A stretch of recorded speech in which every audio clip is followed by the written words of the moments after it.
ఉన్న బంగారాన్ని విడిపించి ఆ రోజు ఆన్లైన్ రేటుకే మేము కొంటాం. Sharma gold company.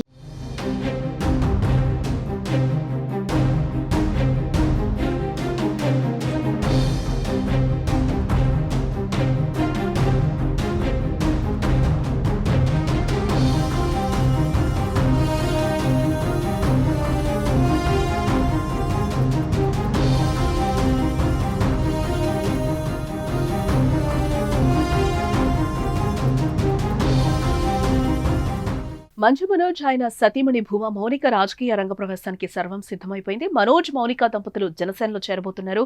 సోమవారం ఆలగడ్డలో మౌనిక తల్లి మాజీ ఎమ్మెల్యే శోభా నాగిరెడ్డి జయంతి వేడుకలు నిర్వహిస్తున్నారు. ఈ కార్యక్రమానికి భారీగా ర్యాలీగా మనోజ్ మౌనిక వెళ్లారు. భూమా ఘాట్లో రాజకీయ అరంగేట్రంపై ప్రకటన చేసే అవకాశం కనిపిస్తోంది.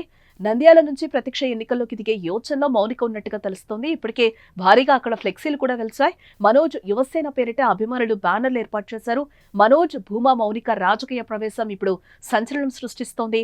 ఇప్పటికే ఆమె అక్క భూమా అఖిలప్రియ ఆలగడ్డలో టీడీపీ నుంచి ఎమ్మెల్యేగా కొనసాగుతున్నారు. ఇప్పుడు మౌనిక జనసేనలో చేరుతూ ఉండటం ఏపీ రాజకీయాల్లో చర్చనీయాంశంగా మారిందని చెప్పుకోవచ్చు. మంచు కుటుంబంలో వివాదాలు ఉన్నట్టే భూమా ఫ్యామిలీలో కూడా ఆస్తి వివాదాలు ఉన్నాయనే చర్చ జరుగుతున్న నేపథ్యంలో మనోజ్ మౌనిక రంగప్రవేశంతో సీమ రాజకీయం మరోసారి రంజుగా మారిందని చెప్పుకోవచ్చు. భూమా కుటుంబం రాజకీయాల్లో ఎప్పటి నుంచో ఉంది. భూమా నాగిరెడ్డి, శోభా నాగిరెడ్డి మరణం అనంతరం కూడా వారి పెద్ద కుమార్తె అఖిలప్రియ రాజకీయాల్లో కొనసాగుతూనే ఉన్నారు. ఆమె 2014 ఎన్నికల్లో వైఎస్ఆర్సీపీ తరపున ఆలగడ్డ నుంచి పోటీ చేసి విజయం సాధించారు. తండ్రి నాగిరెడ్డి నంద్యాల నుంచి పోటీ చేసి గెలిచారు. ఆ తర్వాత ఇద్దరు టీడీపీలో చేరగా కొంతకాలానికి నాగిరెడ్డి మరణం తీవ్ర విషాదాన్ని నింపింది. నాగిరెడ్డి మరణం తర్వాత భూమా అఖిలప్రియ ఆళ్లగడ్డ, నంద్యాల నియోజకవర్గాల్లో కీలక నేతగా మారని చెప్పుకోవచ్చు. నంద్యాల ఉప ఎన్నికల్లో భూమా బ్రహ్మానందరెడ్డిని బరిలోకి దింపగా విజయం సాధించారు. 2019 ఎన్నికల్లో అఖిలప్రియ, భూమా బ్రహ్మానందరెడ్డిలు ఓడిపోయారు. కానీ ఇటీవల జరిగిన ఎన్నికల్లో ఆళ్లగడ్డ నుంచి మరోసారి ఎమ్మెల్యేగా అఖిలప్రియ గెలిచారు. వీరికి తోడుగా భూమా జగత్ విఖ్యాత్ రెడ్డి కూడా రాజకీయాల్లో ఉన్నారు. నంద్యాల, ఆళ్లగడ్డ నియోజకవర్గాల బాధ్యతల్ని భూమా కుటుంబమే చూసుకుంటోంది. గతంలో మౌనిక కూడా రాజకీయ ప్రచారం చేశారు. ఇప్పుడు డైరెక్ట్ గా ఎంట్రీ ఇస్తూ ఉండడం అక్కడి రాజకీయాలు రసవత్తరంగా మారే అవకాశాలున్నాయి.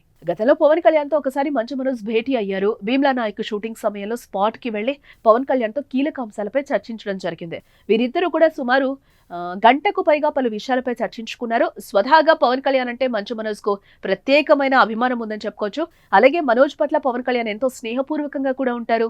మా ఎన్నికలు అటు మెగా ఫ్యామిలీకి ఇటు మంచు ఫ్యామిలీకి అన్నట్లుగా సోషల్ మీడియాలో వార్తలు కూడా వచ్చాయి. కానీ ఎన్నికల రోజున ఓటు వేయడానికి వెళ్లిన పవన్ అటు మంచు మనోజ్ తో పాటు మోహన్ బాబును ఆప్యాయంగా పలకరించారు. కాసేపు మాట్లాడుకున్నారు కూడా.